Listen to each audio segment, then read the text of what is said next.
How do I use my Chilled AI Shipper Kit from AIKitsForDogs.com? Find out.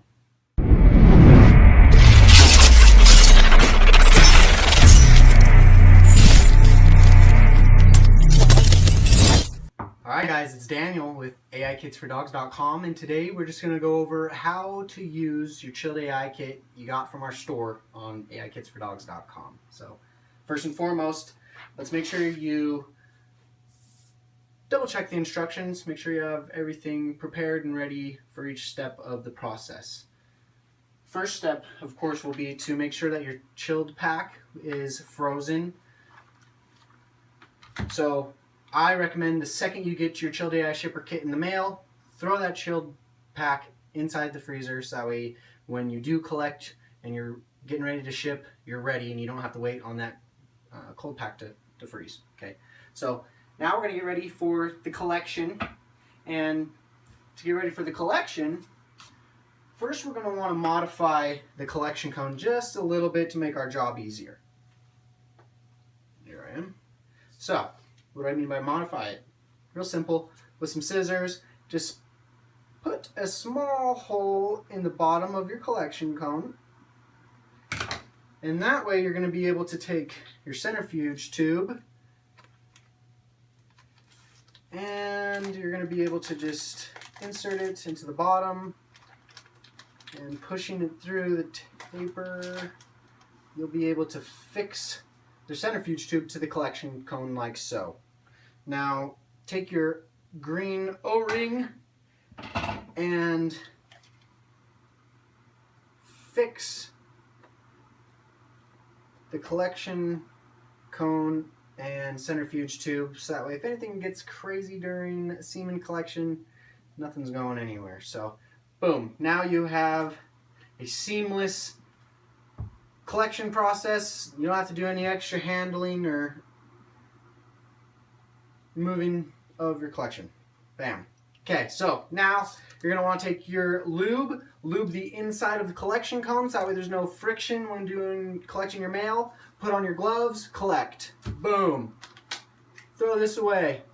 Take your sample and be very careful. Okay, those spermosa are very delicate, and if you don't kill them, you can damage them, which is also bad. So put that to the side for now, and we're going to get out our extender. Some people will call it a buffer, but we'll call it an extender today. So you're going to take your dry contents, open up the packet, and just simply add it to your sterile water, also supplied with the kit.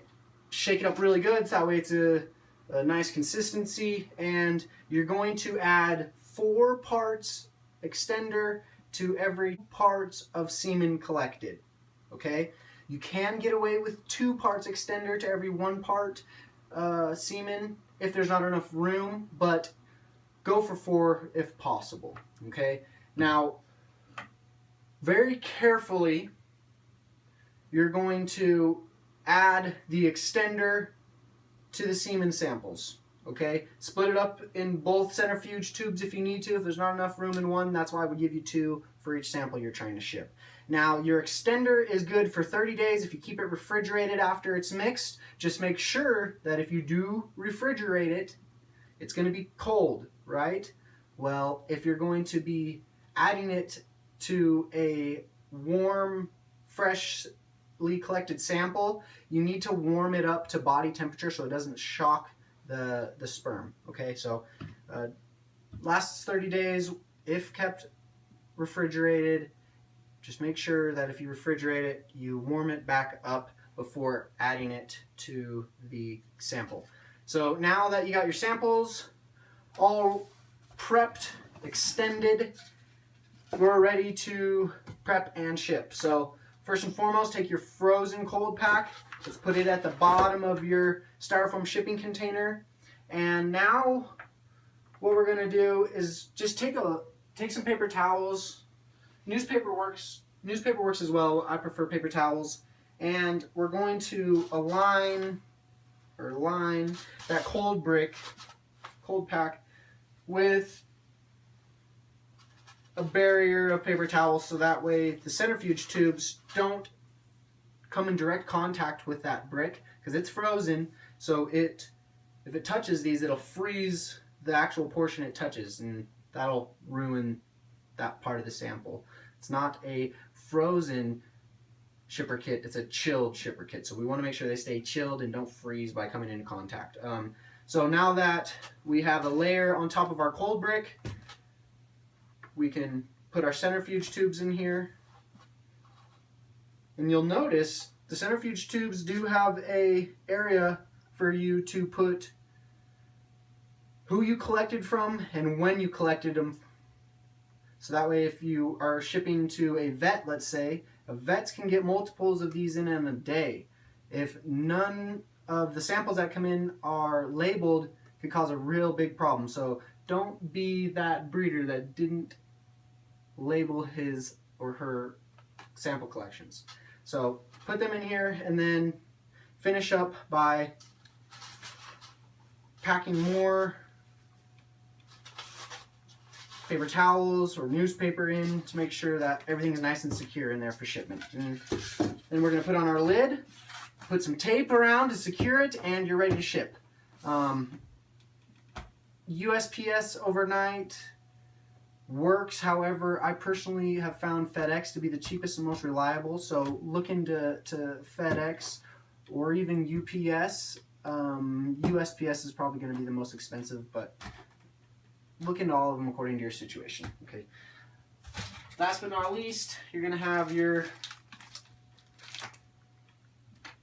insemination tube and syringe according to what size you got. And that's, you're going to ship along with the container, so that way whoever you ship it to is ready to take that sample, thaw it, and inseminate on the spot that day. So they're just going to take the insemination tube, attach it to the syringe supplied, and suck up the collection, and following our collection and insemination instructions, they'll be able to inseminate their female using that and the lube and gloves, I guess, supplied. So that's it. Real nice and simple. Again, any questions, I can be reached at daniel@aikitsfordogs.com. Otherwise, if you want to buy your kit so you're prepared to chill and ship stud samples yourself, you can get your kit at our store at aikitsfordogs.com. And yeah, simple enough.